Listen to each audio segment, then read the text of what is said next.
C'est Dieu qui a choisi le nom. Mais c'est dans la Bible, Genèse chapitre 16. Dans la Bible en plus. C'est dans la Bible, Genèse chapitre 16, à partir du verset 10. Docteur.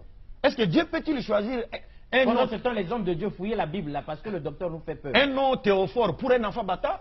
Et quand vous dites d'Agar qu'elle était une concubine d'Abraham, parce que même dernièrement j'ai On la rabaisse à ce point. j'ai entendu notre frère Mbota débattre avec un pasteur de l'église primitive, mais qui n'a pas été aussi à la hauteur par rapport aux questions, à la question liée à la polygamie.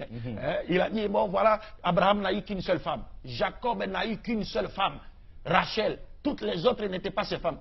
Mais quand vous dites ça, vous oubliez que Jésus est sorti de la descendance de Léa, pas de Rachel. Il est sorti de la descendance de Léa, qui est une femme que Jacob n'aimait pas au départ.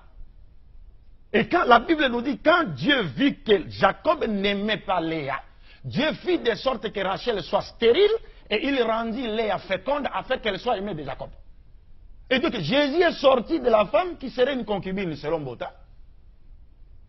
Il est sorti d'une femme qui serait une concubine, et une femme que Jacob n'aimait pas. Si vous comprenez ça, tout cela ça commence à nous faire mal à la tête, mais on se force de comprendre. Et tout cela, c'est parce que les gens cherchent. C'est comme aujourd'hui, nous avons un problème sérieux dans nos pays, que ce soit en République du Congo ici, que ce soit en RDC. Aujourd'hui, nous savons que la pyramide démographique est en faveur du taux de la femme. Les femmes sont plus nombreuses que les hommes. Quand vous rentrez même dans les églises, les femmes sont plus nombreuses que les hommes. Mais maintenant, si un homme prenait une seule femme, où iront les restes des femmes? Elles vont traîner dans les rues. Mais c'est ça. C'est-à-dire, on est en train.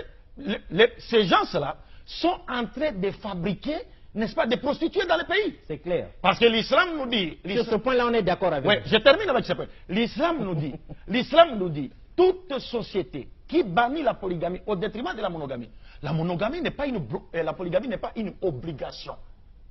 C'est une seconde forme de mariage, mais ce n'est pas obligatoire. Il y a des gens, des musulmans, qui ont une seule femme. Ce n'est pas obligatoire. Mais quand vous bannissez la polygamie au détriment de la monogamie, l'islam nous dit, votre société connaîtra 4 ou 5 conséquences. Première conséquence, il y aura prolifération de la prostitution. C'est clair. C'est clair dans nos sociétés. Chez nous, là-bas à Kinshasa, vous pouvez passer dans la rue comme ça, une femme vous appelle. Papa, on m'a dit la pundate. Même ici, on appelle. Vous ne voulez pas monter l'âne. Regarde comment elle se rabaisse à ce niveau-là. Donc il y aura prolifération de la prostitution. 2, il y aura quelles conséquences? Prolifération des enfants illégitimes. Nés hors mariage. Quatrième conséquence, prolifération de l'infidélité. Parce qu'un homme qui voudrait épouser une seconde femme, vous le privez de ces droits-là, mais il va sortir.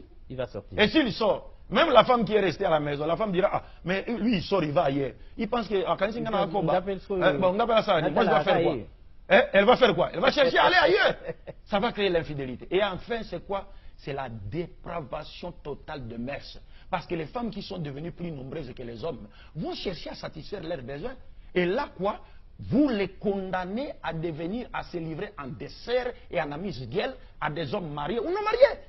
Et c'est ce que nous constatons. C'est ce que nous constatons. Mais maintenant, si on posait la question par rapport au taux de la femme aujourd'hui, le christianisme propose quelle solution? Il n'y a pas de solution.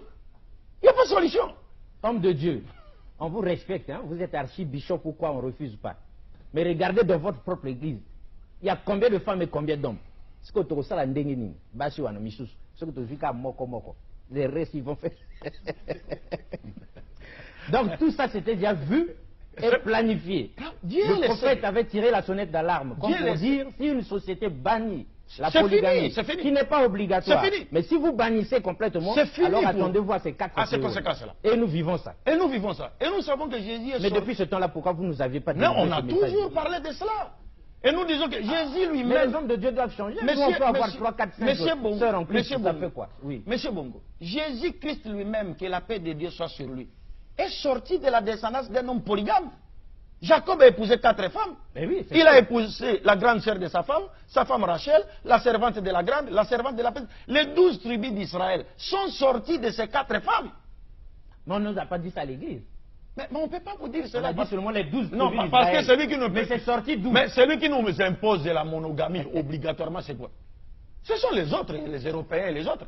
Parce qu'aujourd'hui en Europe, si vous prenez une seconde femme, on va vous arrêter. Évidemment. Mais si vous prenez des hommes comme vous, qui portent des barbes comme vous vivez avec dans l'homosexualité, on vous applaudit. Là, on vous acclame. Mais quand vous prenez une femme naturelle, non, c'est fini, monsieur. Non, vous devez quitter. Est-ce que vous comprenez? C'est cela le problème.